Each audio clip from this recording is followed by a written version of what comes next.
Coming to you live from deep within inside the Wrestle House. My name is Karl Karufel, and this is Turnbuckle Talk. We're looking at episode 259. That is right, 259 episodes already. It has been a trip. But I'm not stopping.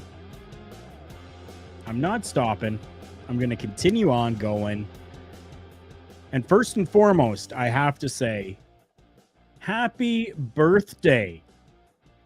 I know he's not going to see this program, but happy birthday to my inspiration for going and doing something on my own, Mr. Clyde Lewis from Ground Zero with Clyde Lewis. Go and check him out. Check out his Facebook page. Check out his programming. Nationally heard across the United States and across the globe because of the internet, which is absolutely fantastic. So go and check him out. And happy birthday, Clyde. Thank you for being the inspiration that you are. I got a little something special here for everyone today. We are actually joined not by just all of you, my new co-hosts, but joined by my friend, my brother, and yes, you guessed it, Mighty Joe MORIN. Mighty Joe, my friend, how the hell are you? I'm doing all right, man. It's been a little while. It's good to see you, man. It has been a little while. You've come on. You popped on a little bit here and there. Ed, it's Turnbuckle Talk time with Karl. And this week, that way, Mighty Joe. Ed is a constant on this program. I absolutely love this guy. And if you guys have not heard anything from Ed, make sure you stick around after this. 10 p.m. is going to be start the double header of NWA Power Out and then NXT, like a cup of tea, NXT. They're going to spill the tea over on NXT. So this program was titled Standing in the Hall of Fame. And I took that inspiration, yes, from that song that I can't even remember who did it now. I had it. I just had it and it's gone. Too many concussions. Standing in the Hall of Fame. Yeah, we're going to talk some Hall of Fame today because there have been some interesting developments when it comes to Hall of Fames. Pluralized. Ooh. Before we talk about some Hall of Fames, we're going to talk a little bit about what Mighty Joe wanted to discuss this week. And that is one Mr. Cody Rhodes and the entire situation that has happened with Cody. For those of you that don't know, Cody and Brandy have not re-signed with AEW, with All Elite Wrestling. Instead, they have decided to leave the company.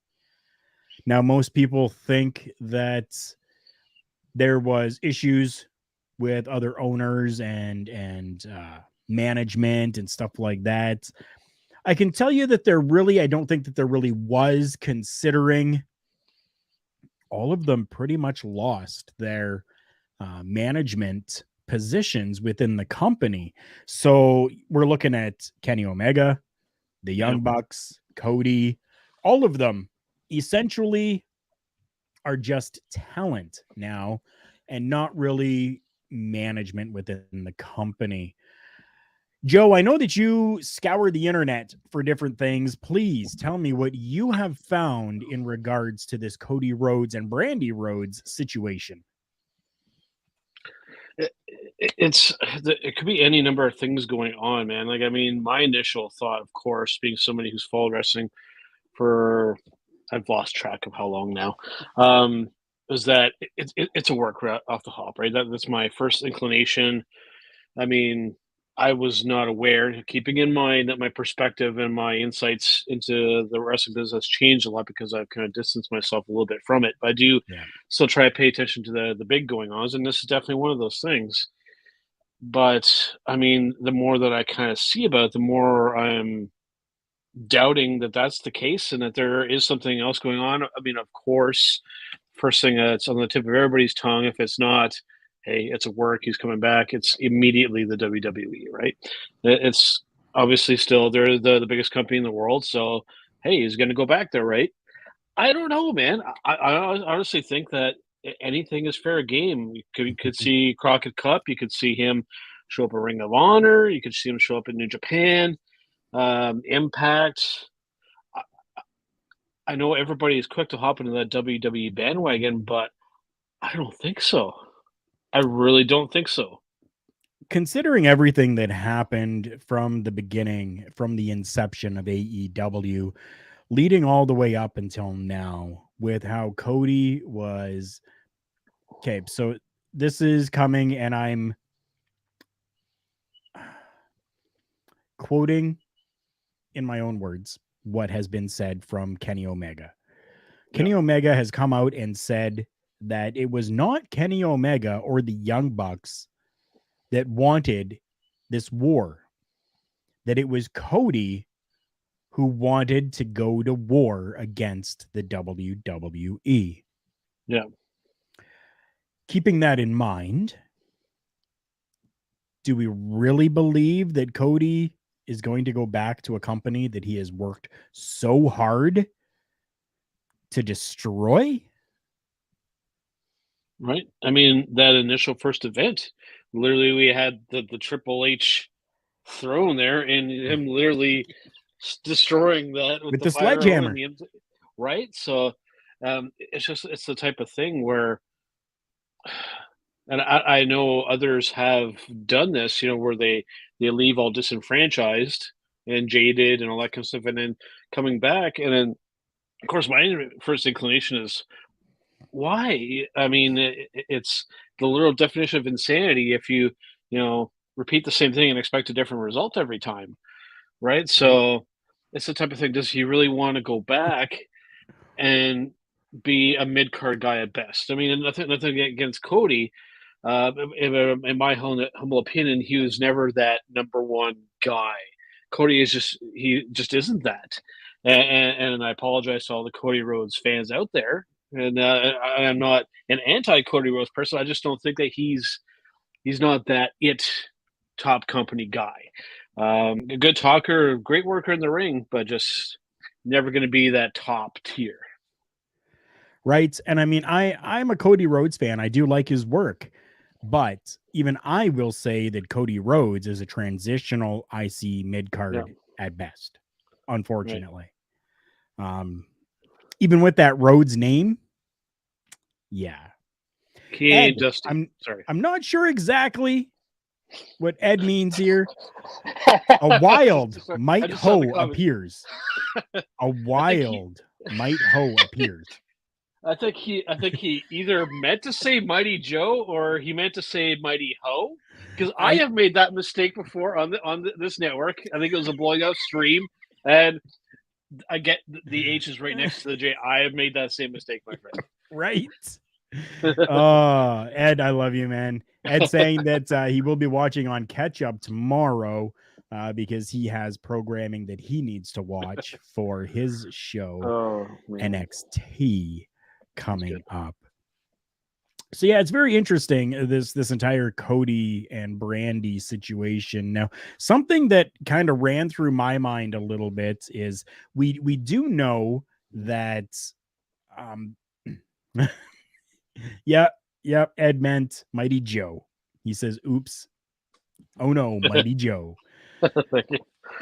So we do know that the WWE has really tried to hold on to a lot of the Rhodes, not just name, but character, likeness, all of that, because Dusty was a staple in the 80s, in the 90s, and then was huge and very instrumental when it came to NXT in the beginning black and gold days. So here's a thought for you. Cody wants everything that he can possibly grab from his daddy, from his daddy's name, his daddy's likeness, everything that he can grab. Now, what if he had a meeting with Vincent Kennedy McMahon and Vince McMahon says, I will let you have anything Rhodes that you want, but I want you for a 1-year contract and you can't say shit about anything we do with you. Wow. I like where your head's at, and I like the idea. I don't see it happening where I personally see him landing, and it might seem a little out of left field or a little obtuse or whatever you want to word it. I think that Cody is part of that relaunch of Ring of Honor. I agree with that. I think he's gonna do that so that he can work the NWA if he wants to, work New Japan if he wants to, right? Yeah, I can definitely see that. I think it would be a fantastic addition to the Ring of Honor roster. Considering, I don't know if you know, Joe, but in Impact Wrestling right now, they've got a group there called Honor No More, including Mike Bennett and Vincent, PCO. Now, are we going to see those guys go back to Ring of Honor after this entire thing? See, I don't know. So if these guys have said we're not coming back, then maybe picking up somebody like Cody would be a good thing, right? What I'm thinking is on the top of my mind now. Somebody, you or somebody in our chat or somebody watching later, correct me if this has already happened. But I mean, dream scenarios and matchups immediately come to mind. And for me, one at the top of my list that may seem a little weird, but I mean, I think it would be totally awesome. Would be Cody Rhodes versus Matt Taven. I think that could be like a really interesting matchup, right? And another thing too, if you want to make that splash entrance when, well, I'm jumping ahead a little bit. Maybe I'll save it to what you're getting into later. So I don't want to jump ahead of the host here. So Matt Taven is part of that Honor No More as well. So you're right. I mean, having, maybe a dream scenario situation where you actually do have these guys in Honor No More come back to Ring of Honor and still play this Honor No More gimmick. But then you have your staple in Cody, who then has this feud with them, maybe, brings in some of his own guys like Silas Young, Jonathan Gresham, possibly, right? You start building up this thing and have a little faction and a little to-do between all of those. So that's a really good idea too. I think it's a good recognizable name to kickstart the Ring of Honor stuff again. Will it happen? I hope so. Will they actually do it or not? Remains to be seen, my friend. Never say never in the world of professional wrestling. We're going to come up to just a quick little break here. Things have changed around here a little bit, and yes, even the way that the program is done has changed up a little bit as well. So with that, we are going to take just a quick break to hear from some of our sponsors. Promotional consideration paid for by the following. Wrestling, a love and a passion we all share. I've started a wrestling brand, the wrestling brand. A brand founded on the aspects of wrestling. Two entities working together to create a product that connect emotionally for people everywhere. Collar and Elbow is the brand. Passion and love for wrestling is the drive. I am Al Snow, and this is Collar and Elbow, the wrestling brand.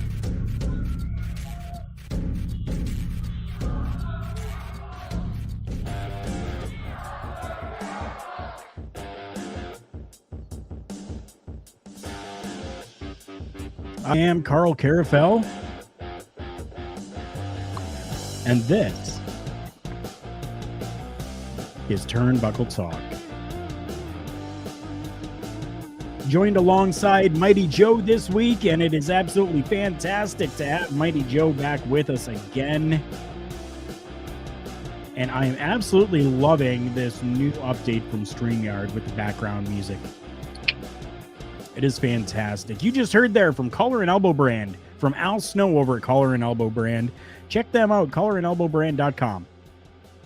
While you're there, when you make a purchase, and yes, things might seem as though there isn't very much stuff there right now. I think they're going through a little bit of a change over there as well. So there are 11 different shirts there for you to choose from. But you can get a discount when you use the promo code JKPodcast at the checkout, and you're going to get yourself 10% off the order. That's right. Mighty Joe is wearing the mirror. I'm wearing the mirror sweater. I've got my hat on as usual. And this guy here, Supersonic X 1991. Good evening. How are you doing? I'm doing great, and I am so happy that you were able to pop in and drop by for this episode of Turnbuckle Talk with Mighty Joe, a returning for an episode, Mighty Joe. Now, we've talked a little bit of Cody Rhodes, and now we're going to move on to the rest of the program, which talks and deals with Hall of Fames. Yes, pluralized. But first, we're going to talk about a Hall of Famer in one of Mighty Joe's favorite, Stone Cold Steve Austin. So it's being reported and speculated that the WWE has reached out to Stone Cold for a match at WrestleMania. Now, speculations right now is that it is going to be a matchup against Kevin Owens. But that is yet to be seen. This is all still speculation, considering right now on WWE programming, we have Kevin Owens and Seth Rollins as a tag team, and even winning their matchup last night and being included into a triple threat tag team matchup for the Raw Tag Team Championships. So while this news of Stone Cold Steve Austin making an appearance to wrestle at WrestleMania, the most stupendous show, as they're touting it, it's yet to be seen who he will actually be going up against. Joe, this is where I throw it over to you because I want to hear, and I know that it's been a while since you've watched WWE programming, but you do know some of the names that are still there. Who do you figure would be a good fit and a good matchup for Stone Cold at WrestleMania? Before you give your answer, anyone that's watching as well in the chat, leave your answer in there as to who you think Stone Cold would go up against in a good matchup at WrestleMania. Mighty Joe, take it away.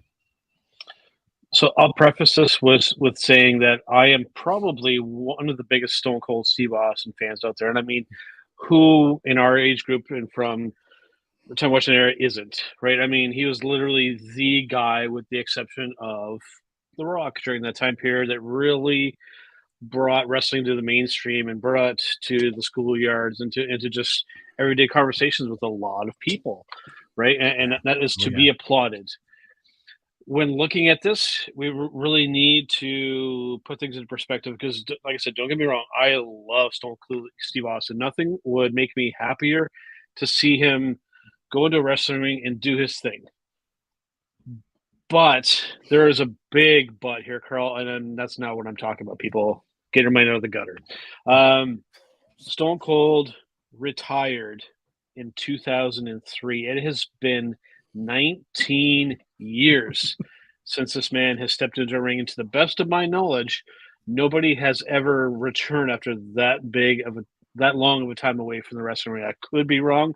Somebody proves me wrong. Please put that in the comments or something for this episode. And, Karl can address that later. But I am one of the biggest Stone Cold Steve Austin fans out there. And who would I like to see him as a point of WrestleMania? Nobody. Really? Because I don't want to see it. His legacy and everything it's one of the most enduring ones in the wrestling business. With there's some other ones that rank right up there. With your Shawn Michaels and that kind of stuff, and your Undertakers and your Ric Flairs and all that kind of stuff. That there is a point in time where you just need to be like, okay, no more, right? There is nothing left for him to prove inside of a wrestling ring. For him to come back and do like a segment like a Piper's Pit or something like that, fantastic. I am all for that. Have him chug some beers and do a stunner. I am totally cool with that. But to do a full-on match, I don't want to see it. And that may sound terrible, but I don't want to see this legacy tarnish. And I think that if he were to do like a 10, 15 minute or longer match with somebody, I don't see it being good. I think the only way that I could possibly see it being good, and yes, okay, Kevin Owens would be absolutely fantastic. So if that's true, I know that it would be a great matchup. And the only other name that I can really think of that I think would do Stone Cold justice is Sami Zayn. I think Sami Zayn can definitely sell the way The Rock has done for Stone Cold in the past. Now, you say that you don't want to see it. And I know that a lot of people... exception. Okay, you go ahead with that. Go ahead. With one exception. I will make one exception. It would have to be a very short exchange. And this person is actually not a stranger to this certain scenario. And you actually mentioned his name, Karl. I would be perfectly cool with a very short, very abrupt, hard-hitting interaction with The Rock. If they were to do a thing where it's like, okay, we're going to have a quick impromptu match, they hit their signature moves, done, fine. But with Steve's, I will never lose that image from my mind of him taking that pile driver from Owen Hart. I mean, there's literally hardly anybody that can completely bounce back from that, Karl. Right. I don't care to see like a full-on match, a little quick impromptu thing with The Rock, or even like a Sami Zayn or Kevin Owens, fine. But like an actual match, I tread carefully if you do so, because I was very vocal when Sean decided to come back for that tag match over in Saudi, that I felt like that it wasn't good, right? And I said it wasn't going to be good, and a lot of people doubted me, and I think I ended up being correct. But I mean, the results may vary, your mileage may vary on that. But I just like I said, dude, I love Stone Cold, but I don't think he needs to do this. So now I'm going to throw this out to you. Lots of people as well said the exact same thing that you're saying with Amy Dumas, Lita. Yep. who has been retired for, I think, 16 years now, and has, yes, come back and done, like a battle royal or a Royal Rumble type of situation. Fantastic. Yeah, and it has been fantastic. So they just did Elimination Chamber in Saudi. Yeah. And Lita had a matchup to which the fans and the internet wrestling community exploded for. And she kicked ass and made that shit look good for not being in there for 16, I believe it's 16 years. I was blown away, and I would love to see more. JPJ, I love you, man. Coming in here saying her and Becky ruled. You're right. They did. It was fantastic. Her and Becky Lynch put on an amazing matchup. I loved it. Yeah. But me personally, at the Royal Rumble, after we saw Lita get eliminated, I tweeted out immediately at Karufel, I want to see more Lita. And sure as shit, what happened? We got more Lita. I was happy with it. So now, I know that it's a different level. It's a different playing field when we talk Lita and we talk Stone Cold. I get that. But Lita's had her neck injuries as well, just like Stone Cold. Lita has had her injuries and would do all of the flippy shit and falling off of ladders into tables and all of this with Team Extreme back in the day. Yeah. So I think that we could give Stone Cold 10 minutes. I think 10 minutes would be good. Because the other thing to keep in mind too, and I'm looking at this impromptu, and I should know this. Lita is 46, and Mr. Stone Cold is a couple years away from being 60. So that's a thing to keep into perspective as well. That Stone Cold's almost a 60-year-old. That's true. So, right. So that is true. Yeah. Yeah, Supersonic coming in here saying that Becky and Bianca Belair had a great promo last night. I will have to go back and rewatch it because this is going to be my little vent for this episode right now. When The Miz came out and declared that his tag team partner at WrestleMania to take on Rey Mysterio and Dominic is going to be Logan Paul, I turned my television off and went. Are you serious? Yes, I'm serious. Yeah, legit 100%. So, right? That's exactly what I did. I couldn't take. I turned my television off. I was done. God. Gone. I get it. I said the same thing about Bad Bunny, right? And I was somewhat proven wrong there. But I mean, the Logan Paul, those brothers, man, good boxers, but stay the hell away from professional wrestling, please. Stay away. Right. I agree with that. I definitely agree with that. I do not want to see it, to be honest. I don't. No, I don't. Yeah. So yeah, that's Stone Cold. Our talk about Stone Cold. Go ahead, finish off there. The only thing worse than that, like especially if you had both of those Paul brothers, I guess the only ones that could be worse are those Island Boys. Oh, I hope I didn't just plant some bad juju into the pro wrestling universe. But if those guys ever get near professional wrestling, you will definitely see me coming to this program, and I will be pissed. Anyways, I digress. Oh my goodness. He will be a pissed off boy. A pissed off boy. Yeah. Oh my God. I don't want to see that either. No. Not at all. Please. Coming up to our next little break here, we have actually got a little promo photo that I'm going to put up here. And while it is up, I'm going to do a little bit of explaining as to what is happening and going on. So we're moving, kinda. The programming on Love Wrestling, all the live content will now be available at twitch.tv/Love Wrestling CA starting March 1st. That is all Love Wrestling live streamed programming over at twitch.tv/Love Wrestling CA. So if you are not part of the Love Wrestling Twitch, please go over there so that you can continue to see live all of the programming. Now, we're not cutting it out totally from all the other platforms because it will be released given about 24 hours-ish after the live stream happens. Then it will be released out to different Facebook pages, YouTube pages, all of those different things. So as you see there, programming like Between Two Beards, my good friends JPJ and Pluggo, NXT, TEA, NXT is going to be doing the same thing.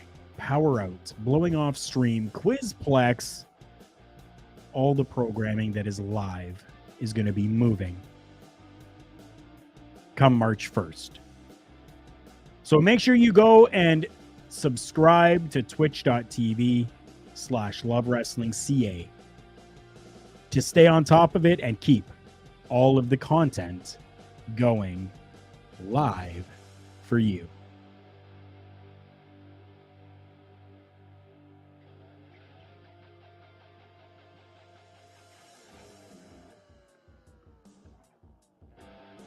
And welcome back to this edition of Turnbuckle Talk. I am Karl Karufel. You can interact with us by using the comment section on this program. Unfortunately, we do not have a call-in situation, which would be fantastic. I would love if we did, but we're not quite at that level just yet. But the level that we are at is anyone that wants to interact.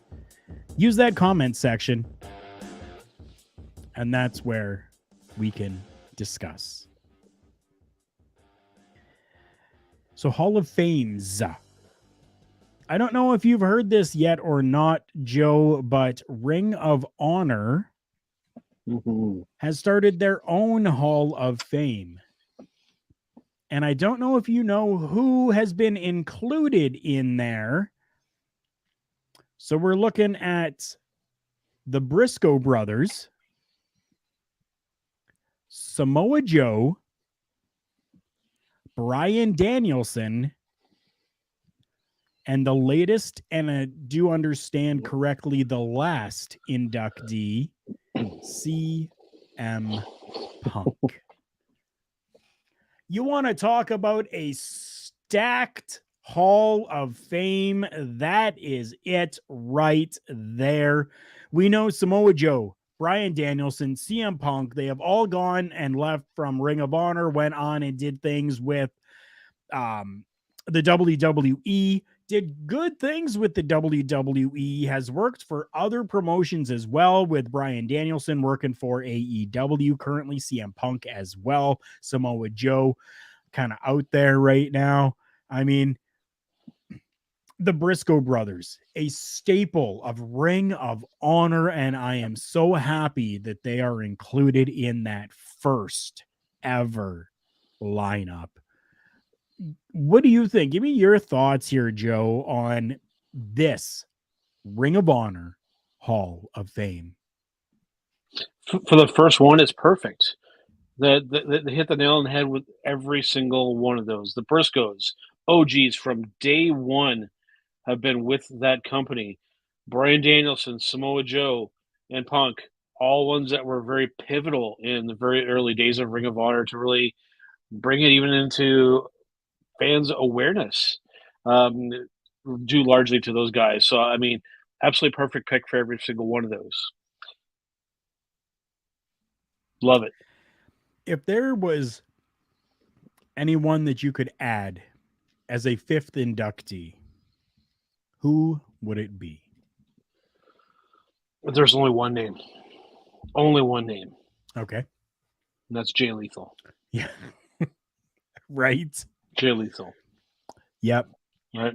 I mean, outside of Impact, I mean, another one of those guys where it was just he helped carry that company for a good amount of time. I forget exactly how long that reign lasted there, but I mean, he was their champion for quite a long time and really took that company and put it on his back and carried them through some tough times there.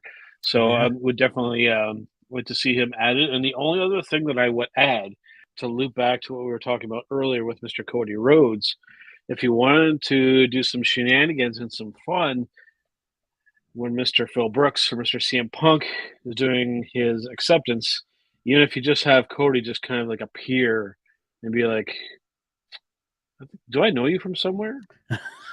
Right. Now, I don't know what kind of working relationship exists between Ring of Honor and AEW, but I mean, a matchup between Cody and Punk in Ring of Honor, I would tune in for that.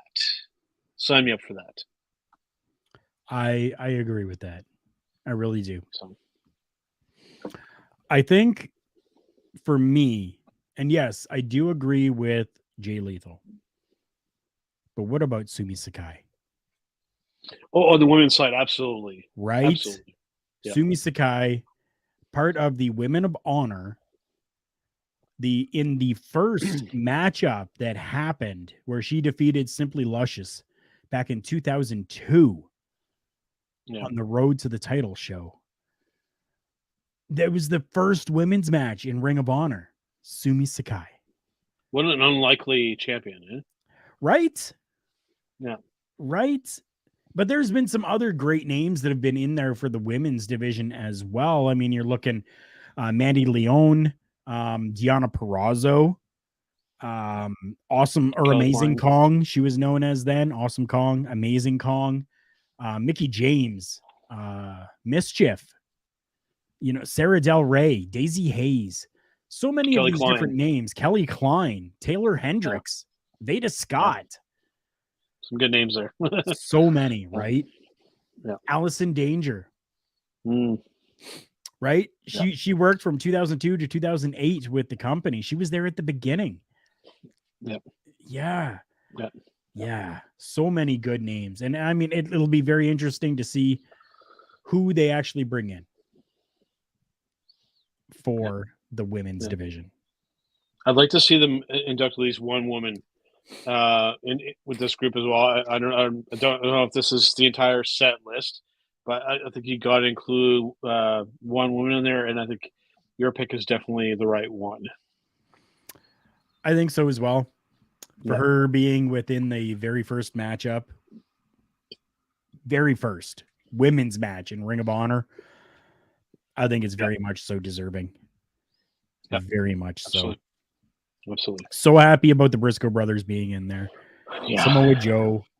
Bryan Danielson definitely is a name that deserves it. He's earned it. There's a difference between earning and deserving. And I think with Daniel as well, I think there's only one name to induct him. Who? I wonder if we're on the same wavelength as this one, because I have a sneaking suspicion we might be Nigel McGuinness. Oh. Yeah. Good God, man. Yeah. Right? Yeah. Right. Either that, or if he's available, I don't know how the legalities work, but another really good pick would be Mr. William Regal. Right. So I think Regal would be, yeah. You're right. Regal. Yeah. Yeah. So. Considering BD now, I guess. Bryan Danielson, BD, not DB. Whatever the hell you want to call him. Really emulated. Yeah. Right? Emulated him. So, William Regal to induct Daniel Bryan in there. Interesting. Yeah. Yeah. We're going to talk one more piece of Hall of Fame. The WWE Hall of Fame. The WWE has now given us the name, the first name into the WWE Hall of Fame. And if you have been watching anything online, you already know who this person is. It is none other than the Undertaker. So it is official.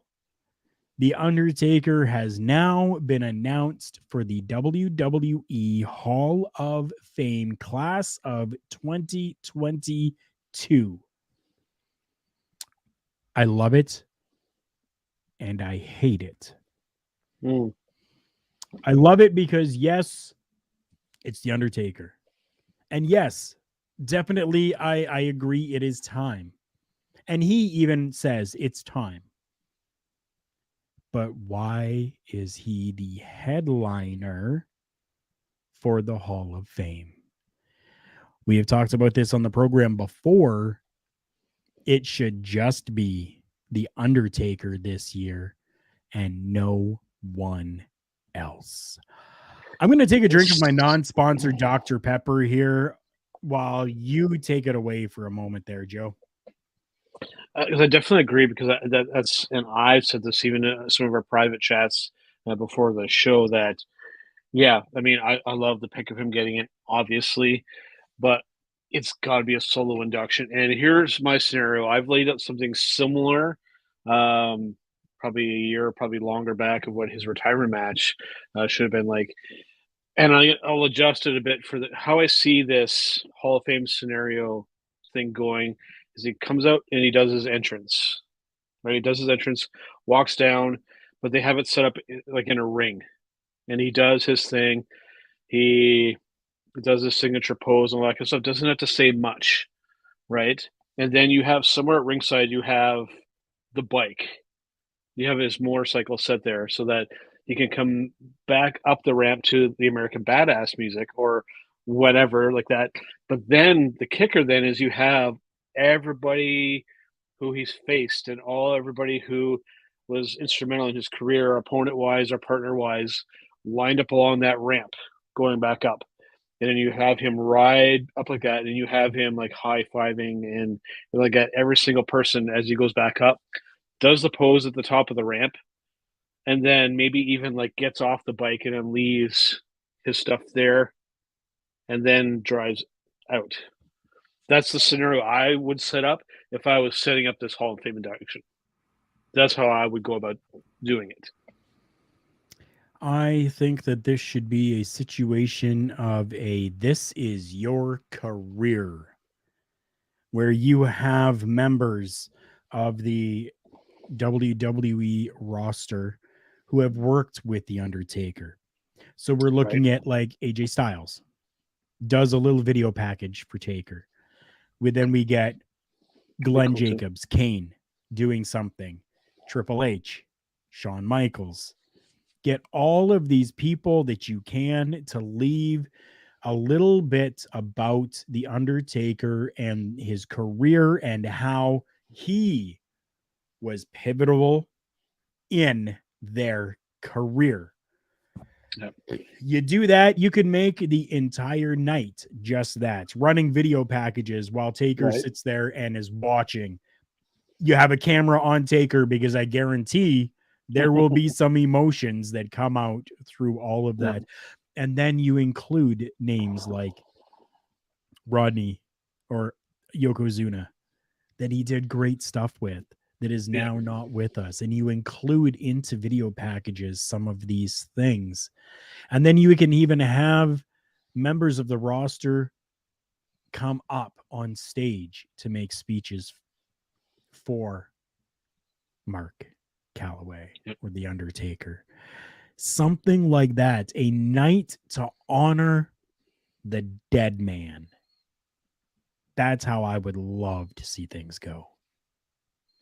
Very similar to what I had kind of pitched. Mine may be a little bit more elaborate there, but I'd say a combination of my idea and your idea. I think you could do all that while he's in the ring. You do all those packages, but then you have someone actually come out to anybody who's Yeah. available to actually come there in person, right? To as he's going back up that ramp on the bike, I mean, they could do something really, really cool here, Karl.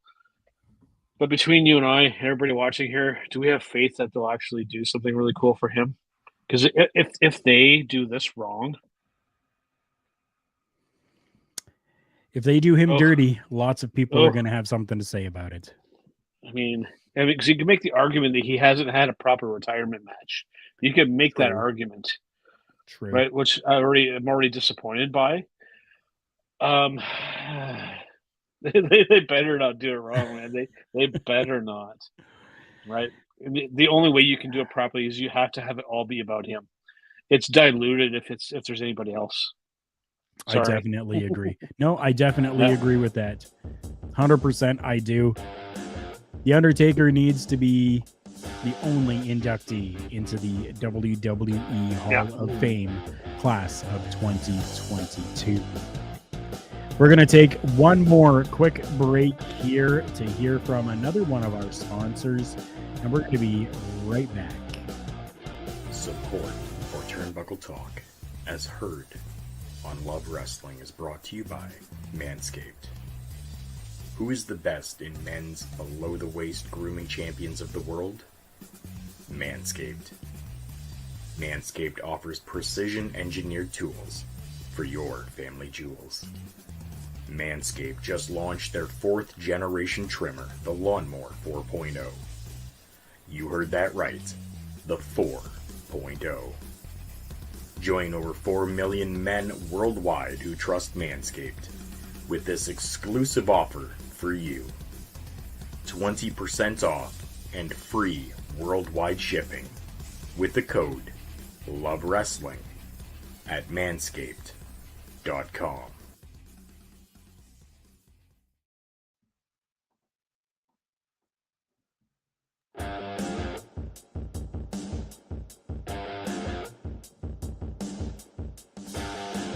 Welcome back to the final piece of Turnbuckle Talk, episode 259. This one entitled Standing in the Hall of Fame. I am Karl Karufel, and I am joined alongside, that's right, Mighty Joe MORIN, back for an episode of Turnbuckle Talk, and I couldn't be happier to have my friend and my brother back here for an episode of Turnbuckle Talk.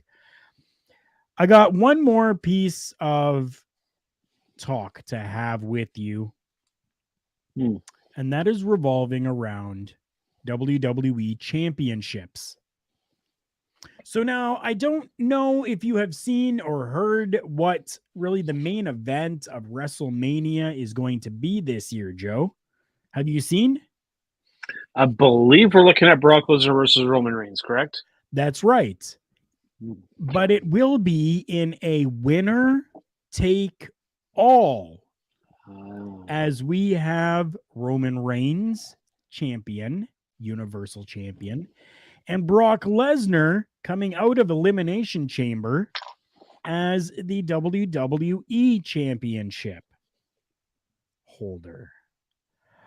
My word, are we about to finally see an amalgamation of these two championships, obviously put onto Roman Reigns to continue on that streak, and finally have a champion of the WWE that goes between shows and is the face of the company? Are we finally getting that, Joe? I hope so. It's time to, because I've always been of the train of thought that I feel like it's diluted. Using that term twice in one episode here, that's diluted to have two world champions for the same company.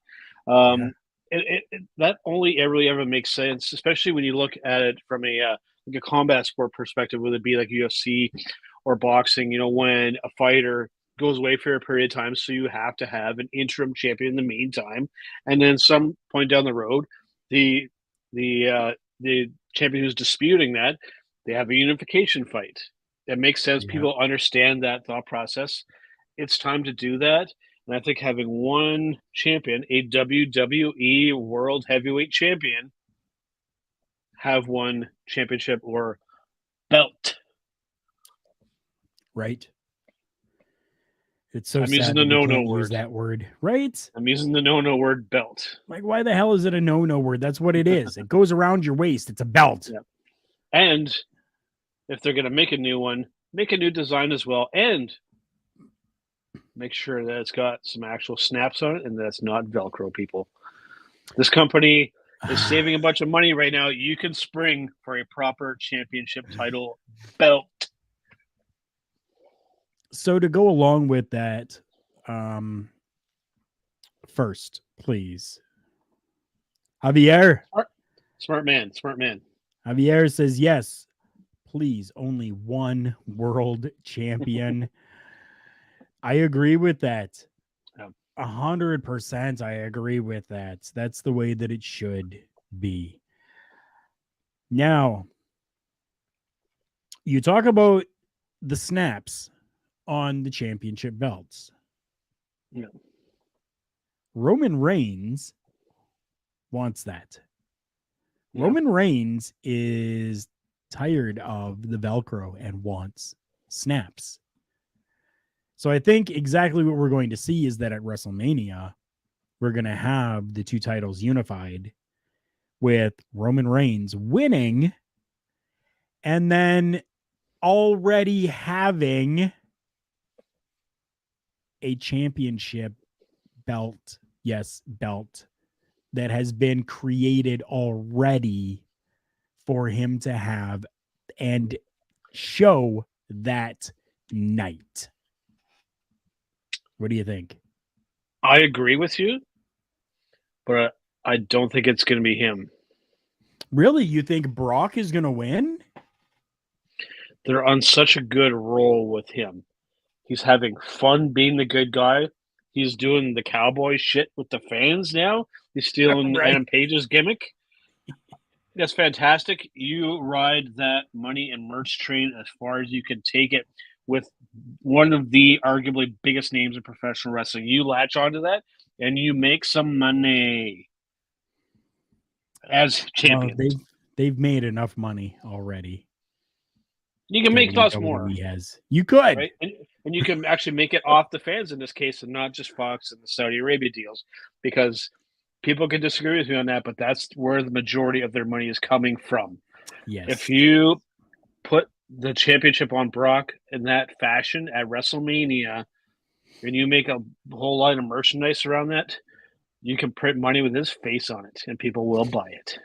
Yeah, it's very true. You're right.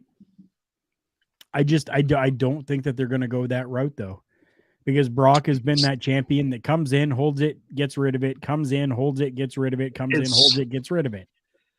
It's just such a better feeling at the end of a WrestleMania when you have the good guy celebrating the victory. In this case, a unification of a world championship, and you send everybody home happy, him included. But they've got such a good run with Roman right now too, though. Yeah. Right? Roman Reigns, I think, is number 5 on the list of longest reigning champions. The only other ones have been like Bruno Sammartino, Bob Backlund, Hulk Hogan, and 2 others. I'm pretty sure 2 others. So do they continue that, though? The only way I'd be good with them doing it with Roman is they make him do something very, very diabolical, and you really elevate him into a heel, because right now you could argue that he's getting over like a good guy. You have to be careful that you don't cross over into babyface territory. If he's going to win a WrestleMania and win a unification fight, he needs to do it in dastardly fashion, and people should be wanting to lynch him in the parking lot. Yeah, you're right. You're right. Right. 100%. 100%. Yeah.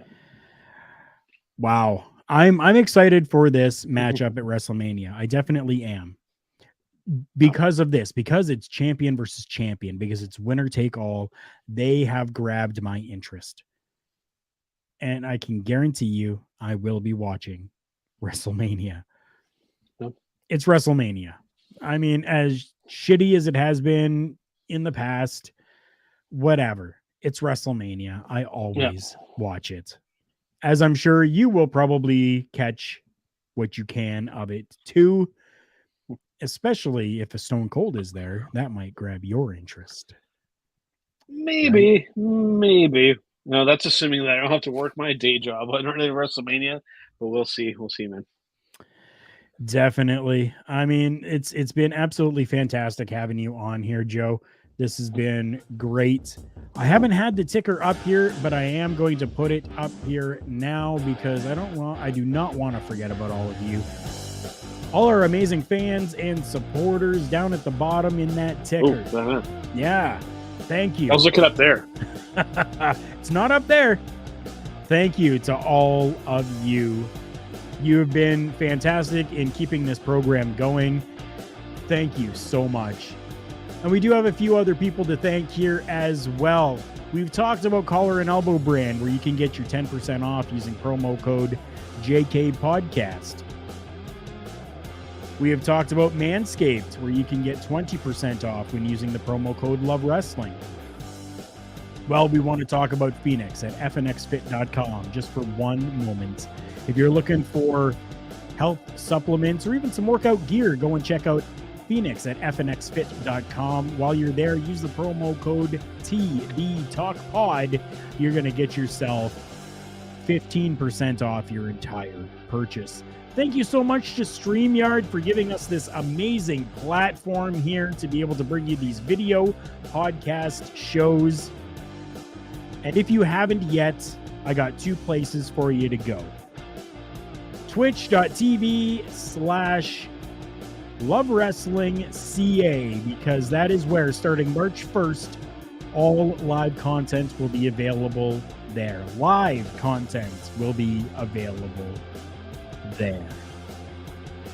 Make sure that while you are on all of these different socials, that you are leaving some likes and some love. And the last place that I want you all to go to is YouTube and look up Turnbuckle Studios, because that is my little place on the tube of views.